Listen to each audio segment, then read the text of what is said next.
Hello, everyone, and welcome to today's Dragonrider Happy Hour. Thank you for being here. Welcome to my bar. You're probably hearing really weird audio right now because I didn't realize that was there, but that should be good now. Speaking of really weird audio, this might be a really fun let's test out the audio type of stream because this is the first ever Dragonrider Happy Hour to have a special guest. And with that, I would like to announce the one, the only, very good friend of mine and also wonderful host, producer, talented role player, all around great lady, Maude Garrett. Hi, happy hour. Let's do this. Happy hour, let's do it. So welcome everybody in chat. If Maude sounds a little warbly to you, let me know and I have a fix for it. But I'm hoping that's not the case. So Maude. Thank you for having me at your bar. Yeah. How was your Friday? Happy Friday. Thank you. Happy Friday to you too. I love the fact that you're doing a happy hour. I swear, every time you tell me things that you're up to, I'm like, let me get this straight. You're talking gaming news while having a drink at a bar? Yeah, I'm in. Yep, that's exactly what we're doing. So thank you for segueing us into gaming news. You're welcome. It's like we've worked together before. I know, right? Crazy how that is. So for those of you who don't know, Maude Garrett runs the Geek Bomb YouTube channel, and we did a show together on that channel called Power Up for Ages. All the VODs are there. If you want to go check them out, go to youtube.com/geekbomb, and you can watch the show that Maude and I hosted together that's about all things playing, watching, and reading. So check good that recommendations there. And all throughout COVID as well, where we kind of threw ourselves into playing more, watching a bunch, and sometimes reading. But doing a bit more than you used to, Trisha. Yes. Okay, I know everybody's saying sounds a bit echoey. Does the room sound echoey? Because it is. Or does Maude sound echoey? Because I can put headphones adjust on. That too. No. It's on my end if they're hearing it. So let me just do this, actually. That might help out. We shall see. I love your bar. Thank I have a bar you. cart. A bar cart. Tell me about your bar cart. I kind of took it from the Quibi set. I've never told anyone that. What are they going to do? That's amazing. Yeah. I love it. Well, first time confessions at the bar. Happy hour. Cheers. What are you drinking today, Mom? What was your follow-up question? What are you drinking? Mango. Ooh, very nice. Nice. I discovered sort of a year ago that I am allergic to or intolerant to red wine, which is my favorite drink of choice usually. And so if I have 2 glasses, I'll have guaranteed 1 day, maybe 2 day hangover. So I've discovered that having the claw, which is also like a seltzer water, means that I'm sort of hydrating while drinking. So the buzz is great, but the hangovers are very minimal. Oh, I love that. That's perfect. Yeah. Instead of me who just has a water in one hand and a drink in the other and try to do my best to juggle them. Yes. Yes. Well, I'm so glad that you're here today. We're just hanging out. For those of you who are new to the Dragonrider Happy Hour, welcome. This is just a happy hour at my bar. So I have a medieval tavern in my house. I know, very bizarre. I desperately need to redo kitchen and bathrooms and all those things. And my husband and I were like, what's the priority? A medieval tavern. So we did. And it was finished right before lockdown started. So this is my way of being able to invite people to my bar. So you're all invited. Thank you and welcome. On this show, we talk about, or on this live stream, I should say, that's also a show, but it's a live show. We talk about gaming news and all sorts of stuff that kind of happened in our world. And then this just kind of devolves into a Q&A and a hangout and just a good time. Because I put this on Friday afternoons, hoping that everyone's kind of wrapping out their work week so we can all just hang out and have a nice time. Yeah, so welcome, y'all. So the first thing that I wanted to talk about today, let's see if I can get it up here without messing up Maude's image. I'm so used to having 2 monitors when I stream that to do it all on one laptop is really funny. Zach Lamier says, very on brand for you, Trisha, and it looks awesome. Thank you. Now that I have Max, my nephew, here to help out and learn the ins and outs of video production, we are actually going to do a secret bar tour. Don't worry, that's going to happen now that I have someone else to help me hold the camera. But yeah, the first thing I wanted to talk about today is, let's see, the Blizzard news. I don't know if everybody saw this. I probably shouldn't have prefaced it with because now you know how I feel about it. But Blizzard said in a meeting to investors that there will not be an Overwatch 2 or a Diablo 4 this year, coming out in 2021. Now, I feel like we knew Diablo 4 wasn't coming out this year, but Overwatch fans are understandably very sad. What would Overwatch 2 look like? That's my thing. Overwatch has been out for 5 years and they've added so many different characters and maps and they've really expanded that one game. So I kind of understand why they wouldn't do that, but what would an Overwatch 2 even look like? Yeah, it wouldn't just be more maps and characters, maybe completely different characters and a completely different set of lore. But then how is it still Overwatch 2? Or maybe they changed the gameplay mechanics in 2 and there's new mechanics added in. I don't know. I don't know what they're going to do. But this is the part that made me a little bit. They also said on that call that they're planning to apply the Call of Duty framework across other franchises. This includes premium content, free-to-play, mobile access, and continuous drops of in-game content. So what does that look like for... I don't know, we're applying this to Hearthstone, to Diablo, and I guess they've already started this, right?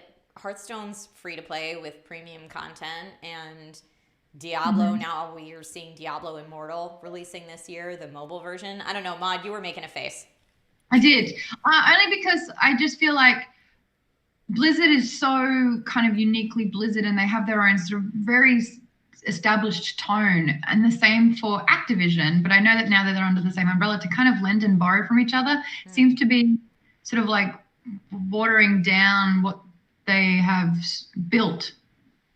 Does that make sense? Yeah, it definitely, I don't know.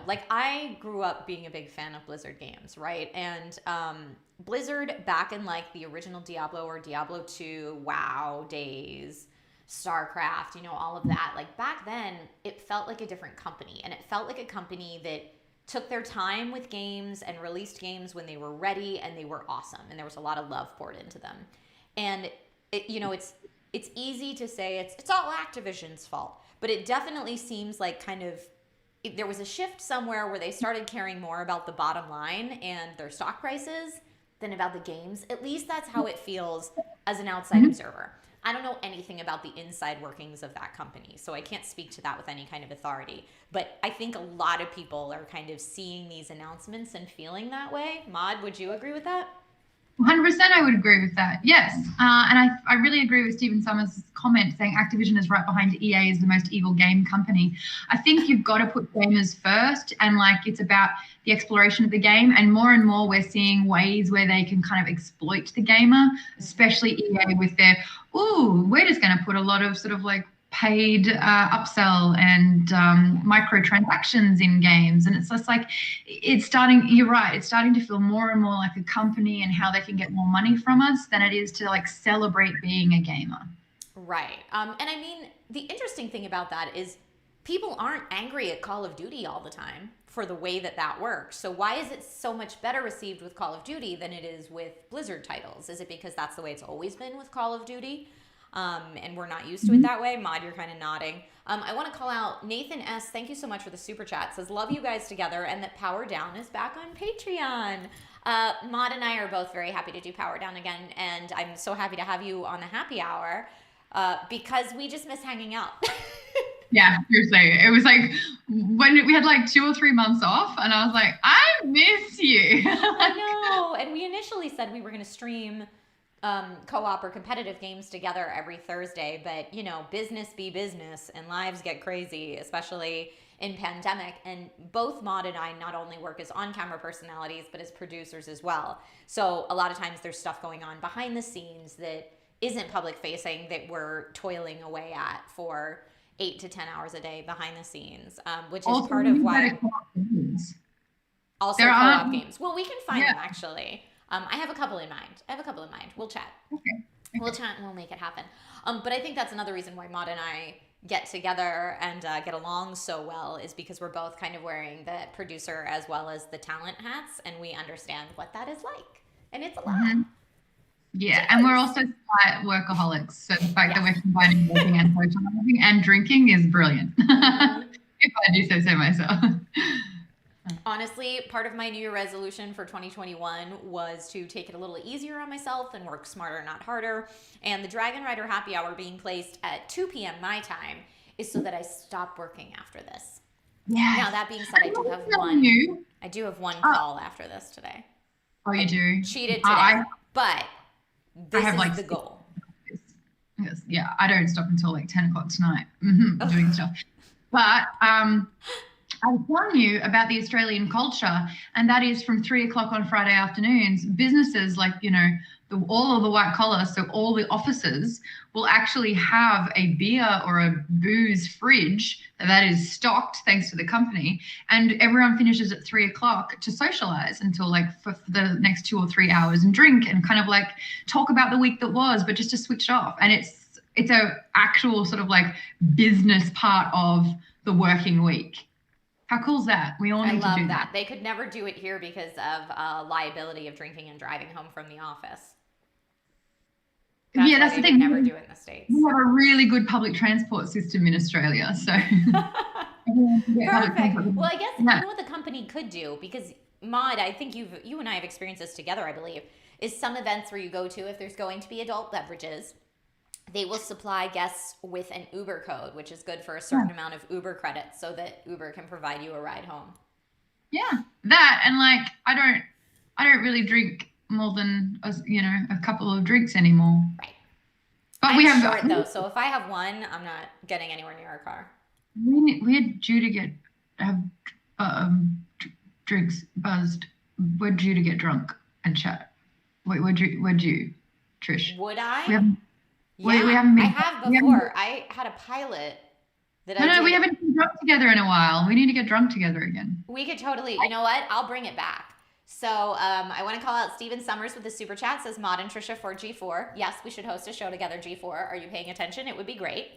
Do we start writing ideas and stuff? I have a notebook. Yes. Yeah, brainstorm. Write it down. I love this.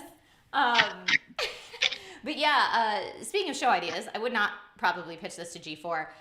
This was a show idea that I had, and I put a pilot together way back in the day when I was creating content for Escapist. And I had Joe Beretta as my guest on the first episode. He was my pilot guest. And the show was called 120 Proof Gaming. And it was so we'd make a craft cocktail around whatever game we were playing.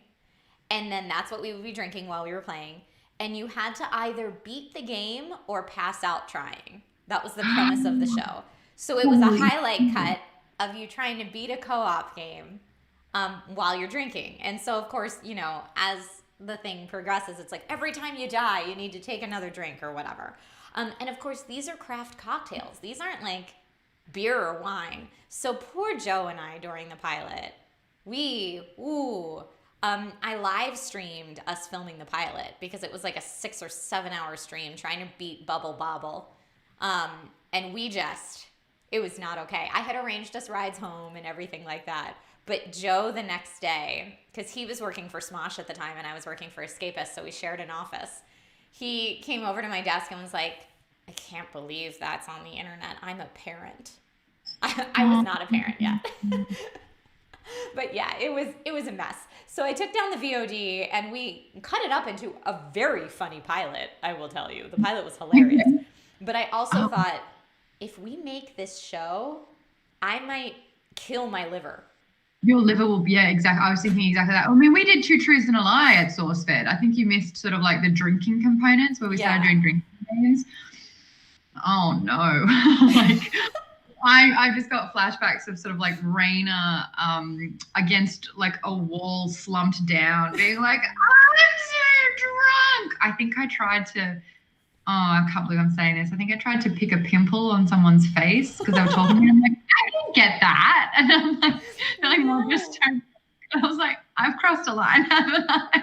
And it was just like, we're all in the office just shit-faced. And of course, like the next day, we would do them on a Friday so that we could have the weekend off. But I'm like, I only get 2 days off and they are both hungover just to make content. But some of the 2 Truths and a Lie and some of the drinking game challenges were hilarious. But I did show my mom. She's like, don't ever do this again. Yeah, well, that's the thing is it's really hard to do that consistently, but the content's usually really funny. Shade X, thank you so much for the super chat. Let's see. You're talking about lots of big company mergers happening recently. Yes, Embracer Group bought Gearbox. I just saw that. And Embracer Group owns Koch Media, Deep Silver, and THQ Nordic. Lots of big company mergers happening. Yes, 100%. Thank you for bringing that up. That is very true. Steven Summers says 2 Truths and a Lie with Maude and Bree were hilarious. Christian Polson says, I love those vids so much. And James E says, it's bees. I remember. Yeah, so the story behind that is Drunken Riddles. Sam and I did 2 parts of like solving drunken riddles, and we got trashed doing it. But if we couldn't get the riddle, we have a certain amount of time, we had to take a shot. And there was one where we just couldn't get it, and at one stage he was just like, is it bees? And that became sort of like a bit of a meme. Yeah, that's hilarious. Funny. That's hilarious. I haven't seen Wandavision yet, Andrew. Neither have I've been working all day, so no spoilers in chat, but glad to know it's awesome. Cannot wait. Maude, I'm gonna ask you about this. I wish, and I'm like, this might be an unpopular opinion, but I really wish that Disney Plus would release shows during primetime hours instead of at midnight, like how HBO used to do Game of Thrones at 9 p.m. Eastern, 6 p.m. Pacific. Because when they release it at midnight, anyone that has work or an early call the next day, anyone that has kids, like there's no way I can stay up to start a show at midnight right now. Especially, I'm very fortunate to have a recurring hosting gig with Amazon on Friday mornings, but my call time's 6 o'clock in the morning. Yeah. Like, that's not a thing that's going to happen to stay up and watch WandaVision. But then I'm like, avoid Twitter all day because spoilers everywhere. Do you think it's an unpopular opinion to say post it at prime time? That's my question. No, I think it's a really, really good idea because it's a time where, you know, you get peak hours. You don't have to stay up until like midnight or 3 a.m. if you're in the Eastern zone. I think it's like it's a really big ask to do that. I understand that it's like, well, it's this day. We're putting it on this day and the day starts at 12:01. But I think there's nothing stopping them from making it sort of at a prime time. And I think it would help with spoilers. And I haven't seen any of WandaVision yet. I don't know why I've been dragging my feet and taking my time on that one. I just have. I'm watching Bridgerton again for the second time because I love it. I just eat it up. So I have not seen Bridgerton at all yet. But WandaVision's really good. And I'm interested to see what you think of it in particular, Maude, because Maude and I sometimes, not all the time, but sometimes tend to have differing opinions on stuff like this. And the first couple episodes of WandaVision were very divisive for audiences. I personally loved them, but I know not everyone did. So I'm interested to see how Maude feels about it. So all right, when you get there, let me know. Yeah. Okay. Okay, next gaming topic. Speaking of, I don't know if this is speaking of Bridgerton. It kind of reminded me of Bridgerton. But the internet going wild for Resident Evil Village Lady D. I know I'm going to say her last name wrong. Do you know how to pronounce her last name? No, in my head I speed read, so I see line words and I'm like, yeah, that'll be Dimitrescu in my head. Yeah, I'm like Dimitrescu. Nope. I actually looked it up and it was a very Japanese pronunciation when I looked up the phonetics of it, which I know I'm going to mess up. How do you spell it? But her background, I don't play a lot of the Resident Evil games because they scare the poo out of me. But maybe I will have to stream them for entertainment value. But I'm kind of also obsessed with this lady because she's huge. She's a super tall lady. And I love that, like, they made her very kind of like vintage, curvy. Like, I'm into the whole aesthetic. So I looked it up. And she is a mutant human countess and assumedly the matriarch of the Dimitrescu family. Resident in Eastern European country, she inherited Castle, their last name, a fortress controlled by the family since its medieval inception. And for at least 70 years between the 1950s and 2020s, she was tied to a series of violent homicides. She's known to live with 3 women who she considers her daughters. And they have confirmed that she is super, super tall. So I know a lot of people were just calling her the tall lady for a while, right? Mm-hmm. Maude, are you as obsessed with her as the rest of the internet? What are your feelings on this character? I'm just so relieved that people are finally catching up to the fact that tall women rock.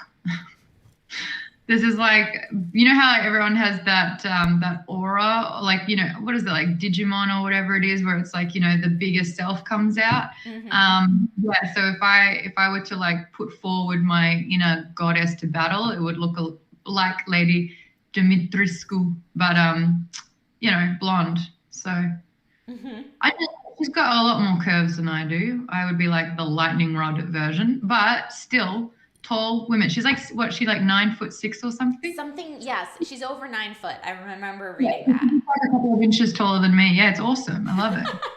Just a few inches, just a few. Tall ladies are awesome. So yeah, the more that people ride this meme and everyone's obsessed over it, the more power I get. So keep it up. How tall is Maude as well? I'm 5'11" and a half. Yes, Maude is 5'11" and a half, and I am 5 and a half. So I am a full 11 inches shorter than Maude. But it's always, you know, the grass is always greener, and Maude and I have talked about this a lot. For me, I'm always like, but 5'11" is the height you need to be a model. On all the casting breakdowns and stuff, it's like 5'11" and up only. And so, like, in my mind, as an aspiring, I'm going to move to LA and be in the movies kid, I was like, well, 5'11" is like the height you need to be. That's what all the beautiful women are. So that's what I always thought. And Maude, your feelings on being 5'11" are like, oh, I wish I wasn't so tall. Yeah, the average height of a guy in LA is like 5'8", so that's always been fun. But also, I'm so envious of you because if you just walk directly into me, you get like a tit pillow. It's like, true. How cool is that? It's true. That definitely I want to happens. get that. It's really cool until you're at a convention and then you're just getting everyone's booby cleavage is your view. You can't see anything. People. So if someone's like, oh, where did Andrew go? I can be like, I don't even, there, 30 feet that way. Good like that. Yup. Speaking of scary games, Maude, have you played the medium at all? No, I don't like scary games. I will not play them. I don't know how many times I have to say there's no thank you. I get too scared. Okay. Well, I was interested in the medium from a technical standpoint because it was one of, if not the first, Xbox Series X and S exclusive to launch. It launched January 28th, and it's supposed to simultaneously render 2 worlds at the same time, and you're playing the game in both worlds at the same time. Wow, that's cool. Very cool idea. I will tell you, I think I'm almost halfway through the game now. I did one stream of it. It's a shorter game, but for a horror game, I think around 8 hours is about right, because you don't want to, you know, it's from the same people, it's from Bloober, the same people that made Layers of Fear. And it feels very much like that to me. Like there's not really a way to fight back when you reach a big scary thing. You just kind of have to hide and run. But Troy Baker's in it, so that's a lovely reason to give it a shot. But I will say from a technical standpoint, all of the like dual rendering and stuff I was excited about, not that good.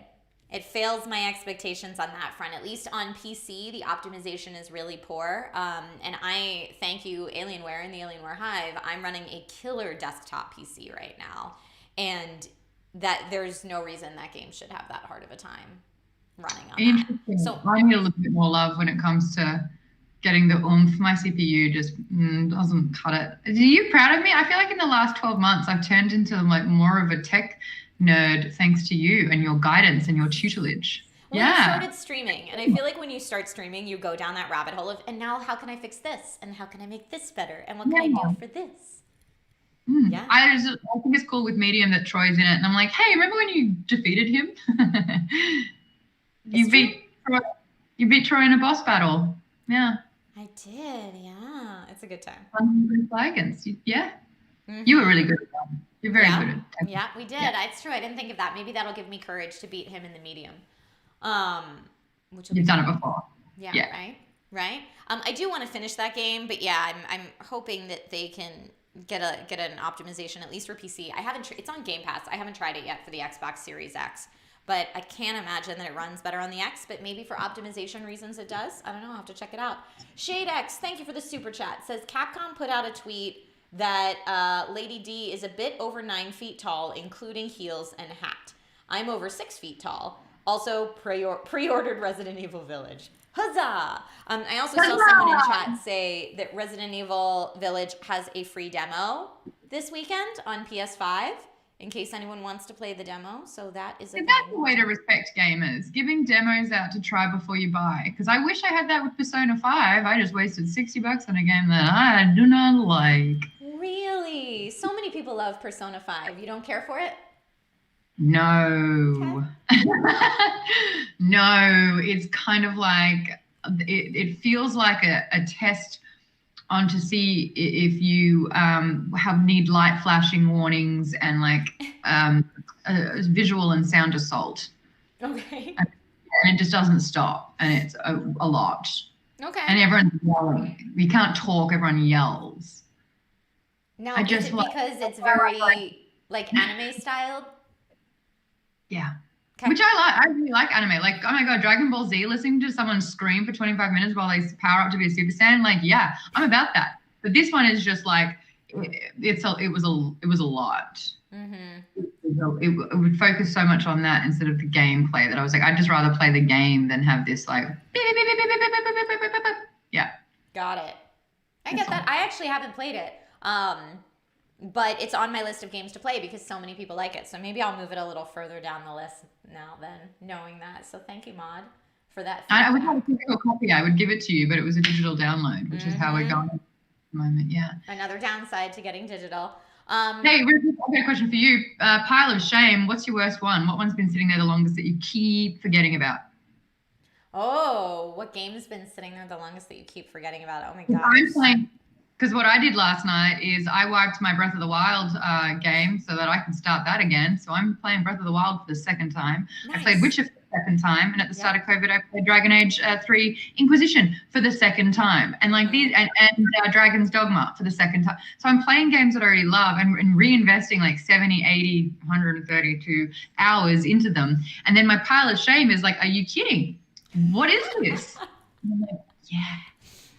I have a pretty big pile of shame. A lot of my pile of shame videos. Oh man, my battery's gonna die again. Really? Come on. This happened last stream too, where it was like not having it. So sad. And I have it on the suffering through is the only thing that I have to stream. Let me see if I can use two hands here. It just started blinking at me, so I'm like. I'll tell you about my pile of shame. Tell me about your pile of shame.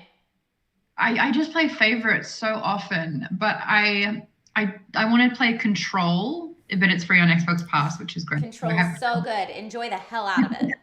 The file is massive. I never finished Age of Empires. I started doing a replay on that in the stream, and I just kind of like, I failed a couple of times and everyone's watching and I'm like, ha! So that wasn't fun. Yeah, I started giving away some games at this, like the physical copy of games, because I just felt so bad. But yeah, games that I've started and never finished, there's a few of them. If I haven't finished it twice, then I haven't finished it at all. Got it. I see everyone in chat saying plug it in. It is plugged in. I don't know if Max is still nearby. He can double check. Max, we got a code B. Yeah, it is plugged in. It's just draining faster than it's charging, I guess is what's happening. So I'm gonna have to look into that. Maybe I need to update some stuff, update some drivers, etc. in my laptop. But it was fully charged when we started. And this happened again last week. Is it plugged into an outlet that's attached to a light switch? That's actually a great idea. Hold on, I can probably fix that from here. Let's see. Jeff has asked which Age of Empires, the first one. I actually bought 1, 2, and 3 from Xbox Pass and downloaded them all, and I was like, oh, I got big dreams for this. I'm gonna conquer. That didn't do it. Didn't. That didn't do it. Oh no. Oh no. Well, I'm trying to see what else. See, I have a lavalier mic on, so I can't go too far. I'm trying to see what else I can do. But that is I've been playing Rust. Oof. I'm rusty. I've been rusty at Rust. Turn it to that. Hold on. You know what? I'm going to try it. Guys, if the stream goes down mid us talking, thank you for being here. It's been lovely. And I'm sorry if that happens. But I'm going to see if I can fix this on the fly while I'm tethered to my microphone, which is going to be really interesting. It is time to try it out. Okay. Bump, bump, bump, bump. Woo! This is how short I am in the car, by the way. Did you fall off the chair? Yeah, a little bit. You're so small. See, short people problems. Okay, that is there. I'm going to take the lav out for a second. Maude, it's all you. Yay, I gotcha. Hey, if you want to ask any questions, now's the time to do it. Hello, Bozu, saying Issa Maud. Superfluous Satire saying hi, Trisha and Maud. This is all fun. James E saying Mission Impossible with Trisha and Maud. Dun, dun, dun, dun, dun, dun. Don't want to get dinged for anything. Rust was hilarious. No pants beat him. Yeah, I know. That was ridiculous. Shade X dropping in with the super chat saying my friend is an Easter egg in Max Payne 2. Stay frosty, vaccinator. Controller is also very cool. I'm only interested